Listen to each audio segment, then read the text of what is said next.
बिस्मिल्लाहिर्रहमानिर्रहीम। अस्सलामुअलैकुम। आप देख रहे हैं यूट्यूब चैनल आम सी बातें। पहले तो एक अहम ख़बर की तरदीद कर दूं।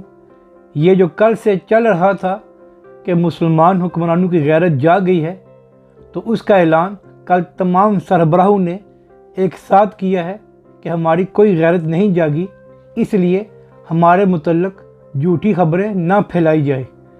और मज़ीद उनका कहना था कि गैरत तो तब जागती है जब किसी में मौजूद हो, इसलिए हमारे बारे में ऐसे ख्यालात ना रखे जाएं। कल OIC का इजलास था और इस इजलास की वही हालत थी जो एक मुर्दा जिस्म की होती है, यानी कि हमें कभी भी मुर्दा जिस्म से कोई उम्मीद नहीं होती।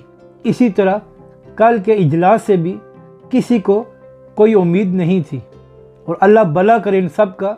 उन्होंने हमें मायूस भी नहीं किया और एक शर्मनाक करारदाद मंजूर करके सब घरों को चले गए। और कल के इजलास में इसराइल को ये पैगाम दिया गया है कि आप लोगों ने जो करना है करो, जिस तरह चाहते हो फ़लस्तीनी बच्चों को, औरतों को और नहते लोगों को शहीद करो, उनको अपने घरों से निकालो, उनकी ज़मीनों पर कब्ज़ा करो। हमें इससे कोई फ़र्क नहीं पड़ता और ना ही हमने कुछ करना है, तो इसलिए यह हम आपको फ्री हैंड देते हैं और हमारी तरफ से बेफिक्र रहें। और अगर वैसे भी देखा जाए, जिन ममालिक ने लाइन में खड़े होकर इसराइल को तस्लीम किया है और कुछ लोग सही वक्त का इंतज़ार कर रहे हैं कि वो कब जाकर इसराइल की कदम बोसी करें, तो उन्होंने क्या इकदाम करना था। ये वैसे ही लोगों को पागल बनाने के लिए एक OIC बनाई हुई है। मैंने आपको 2 दिन पहले भी बताया था, ये OIC एक होम्योपैथिक है, इसका ना ही फ़ायदा है और ना ही नुकसान है। इसलिए अब इससे जान छुड़ाकर एक बामकसद इत्तेहाद बनाया जाए जो कम अज़ कम मुसलमानों के इश्यूज़ पर बात तो करे या खुलकर कोई फ़ैसला करे। OIC तो खुद एक ग़ुलाम तंजीम है, इसने क्या किसी की आज़ादी या किसी के हक़ के लिए फ़ैसला करना है। ये जब भी कोई अहम इजलास करते हैं तो सबसे पहले अमेरिका बहादुर से लाइन लेते हैं कि हमने किस हद तक जाना है और किस हद तक नहीं जाना।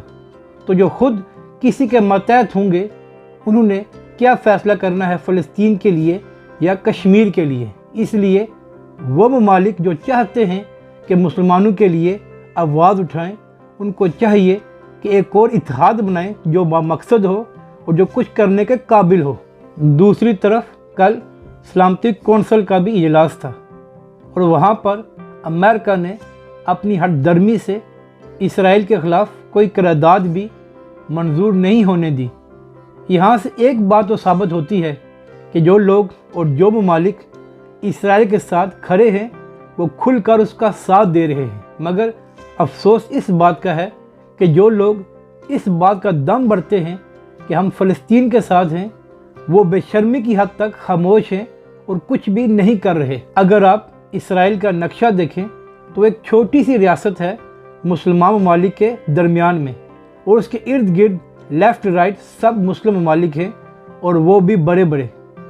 तो आप इन ममालिक की बुज़दिली देखें कि वो इन ममालिक के बीच में बैठकर फ़लस्तीनियों को शहीद कर रहा है, उनकी ज़मीनों पर कब्ज़े कर रहा है, मगर कोई रोकने वाला नहीं है। कल शाह महमूद कुरैशी की तकरीर से मुझे आसिफ ज़रदारी की बात याद आ गई कि जब उसने कहा था कि अगर नवाज शरीफ साहब वापस आ जाएं तो हम इस्तीफ़े देने के लिए तैयार हैं। कल वैसे ही शाह महमूद कुरैशी ने कहा कि जो भी यहाँ पर फ़ैसला होगा पाकिस्तान उसका साथ देगा। यानी कि शाह महमूद कुरैशी साहब जानते थे कि ना इन्होंने कुछ फ़ैसला करना है और ना ही हमने साथ देना है। और वैसे भी पाकिस्तान तो पिछले 18 माह से कश्मीर में कर्फ्यू ख़त्म नहीं करा सका, तो फ़लस्तीन तो वैसे भी हमें बहुत दूर पड़ता है, उसके लिए हम क्या कर सकते हैं। और अब आखिर में हम बात करते हैं जो इस वक्त फ़लस्तीन की ताज़ा तरीन सूरत हाल है।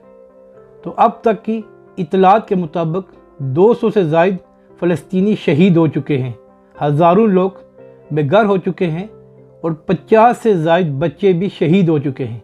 और कल जब OIC का इजलास हो रहा था तो उसी वक्त इसराइल के वज़ीर-ए-आज़म ने ऐलान किया था कि हम ये हमले जारी रखेंगे और हम इनको रोकेंगे नहीं। तो यानी कि उसने OIC के इजलास को जूते की नोक पर रखा, और रखे भी क्यों ना, वो जानता था कि ये बुज़दिल लोग हैं, ये तो पीठ पीछे हमारे साथ हाथ मिलाए हुए हैं, इन्होंने हमारे साथ क्या करना है।